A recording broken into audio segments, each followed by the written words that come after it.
A mother kisses her son goodbye, promising she'll be back soon. But when she steps into a black Nissan Altima on a cold January morning in 2017, she vanishes without a trace. 9 years later, her family is still searching for answers, and the evidence points to someone she once trusted with her heart. This is the story of Reshaunda Gerald, a 32-year-old healthcare worker, a devoted mother of three, the foundation of her family. Her disappearance in January 2017 left behind three children, a grieving family, and a trail of disturbing evidence that has never led to an arrest. Today, we're examining what happened to Reshaunda Gerald, the troubling details uncovered by investigators, and why, nearly a decade later, her case remains unsolved. This is a case that demands answers, and it's a story that deserves to be told. To understand this case, we first need to know who Reshaunda was. Standing at just over 5 feet tall, with distinctive blue hair and brown eyes, Reshaunda Gerald was known for her vibrant personality. Her son, Sharif Rahim Gerald, describes his mother as eccentric and deeply committed to her family. In his own words, "My mother was very eccentric. She made it her business to really be committed to her family. It was just us, me, her, and my two little sisters. She was very centered when it came to us." Reshaunda worked in healthcare, a demanding profession that requires dedication and compassion. She was active on social media, regularly connecting with friends and family. She was the type of person who stayed in touch, which makes what happened next all the more alarming. In early January 2017, Sharif was 15 years old. He lived with his mother and two younger sisters in Norfolk, Virginia. Their small family unit was tight-knit, and Reshaunda was the anchor holding everything together. She was the kind of mother who showed up, who made sure her children knew they were loved, who built her entire life around being there for them. And then, one January morning, she was gone. On January 3, 2017, Reshaunda told her teenage son she was going out of town. But there was something different about this conversation, something that immediately struck Sharif as unusual. "All I did was kiss her on her forehead, told her to be safe, and gave her a hug," Sharif recalls. But honestly, the whole vibe really fell off after she dropped that revelation. His mother didn't tell him who she was going with or exactly where she was headed. For a woman who was typically open with her family, this secrecy was out of character. It was unsettling. That morning, according to court documents, Reshaunda was seen getting into a black Nissan Altima. The driver? Her ex-fiancé, a 51-year-old man she had previously been engaged to marry. What Reshaunda may not have known at the time was that the Nissan Altima didn't belong to her ex-fiancé. It belonged to his legal wife.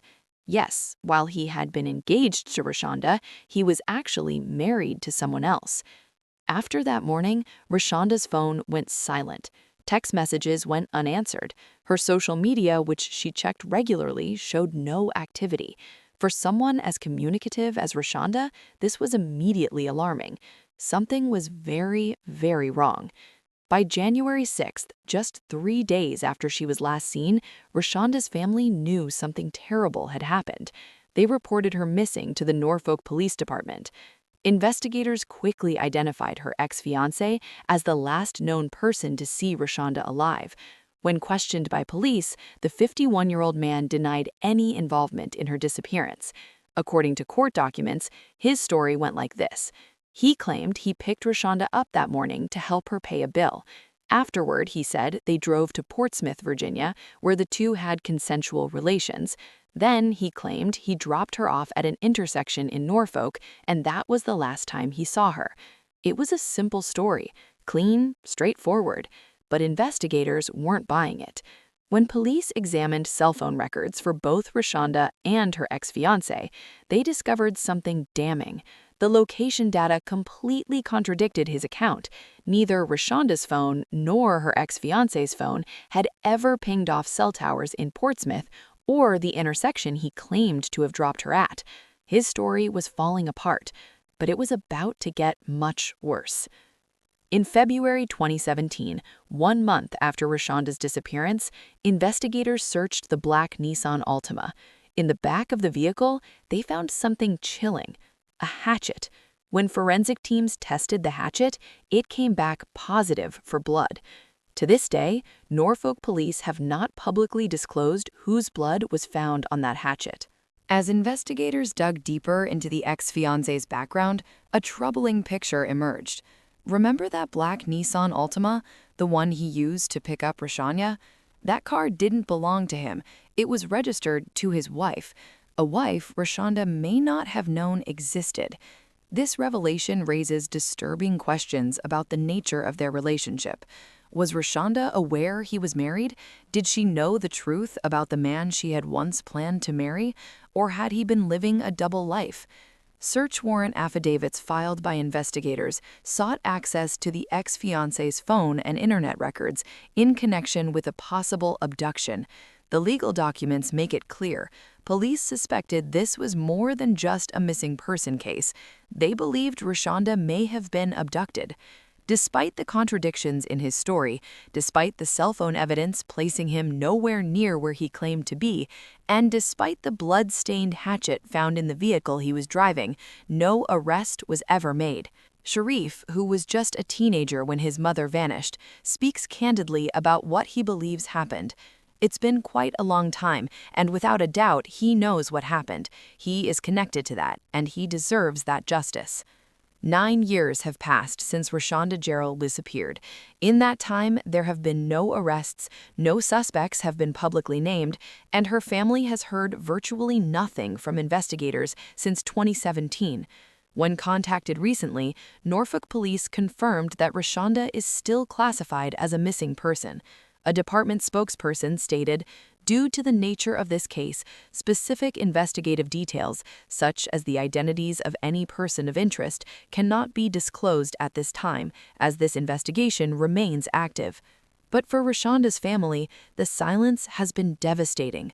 Sharif acknowledges the challenges that often face cases involving missing people of color. He says, "When it comes to missing cases, especially with people of color, I see oftentimes that there is a stigma of the police not caring. I don't know what all happened behind closed doors, but I do feel as though they dropped the ball." In 2020, another tragedy struck the family. Reshaunda's mother, Sharif's grandmother, passed away. She died without ever knowing what happened to her daughter, without ever being able to lay her child to rest.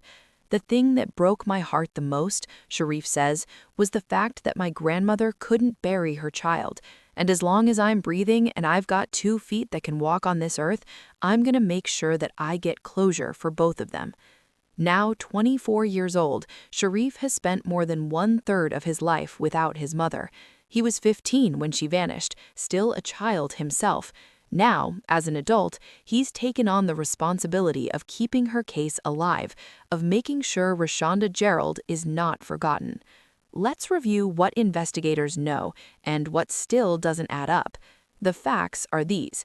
Reshaunda Gerald was last seen on January 3, 2017, getting into a black Nissan Altima driven by her ex-fiancé. Her ex-fiancé gave a detailed account of their day together, claiming he dropped her off safely at a Norfolk intersection.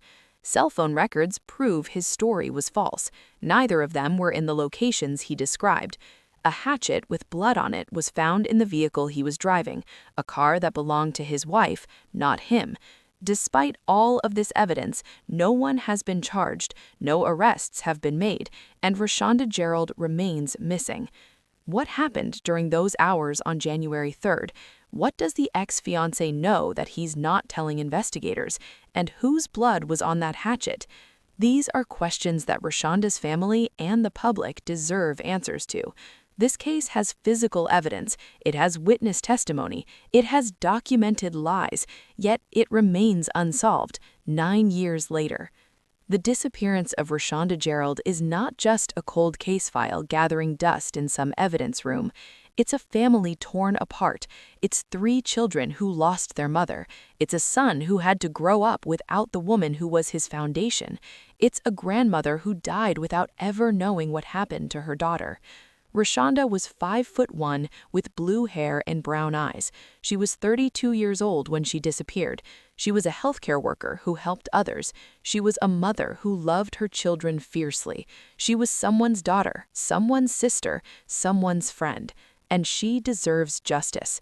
If you have any information about the disappearance of Reshaunda Gerald, please contact the Norfolk Police Department at 757-411-5000. Even the smallest detail could be the key to finally bringing her home. Cases like these don't go unsolved because there's no evidence. They go unsolved because someone, somewhere, knows something and hasn't come forward yet. If that person is watching this video, please do the right thing. Give this family the answers they've been waiting 9 years to hear. To Charisse and Reshaunda's family, we see you. Your strength in continuing to fight for answers is inspiring. Reshaunda's story will not be forgotten. If this case moved you, please consider sharing this video to help keep Reshaunda's story alive. Hit the subscribe button and turn on notifications so you never miss a case that needs attention. And remember, behind every unsolved case is a family still searching for answers. Let's help them find those answers together. This is the Dark File. Until next time, stay safe and never stop asking questions.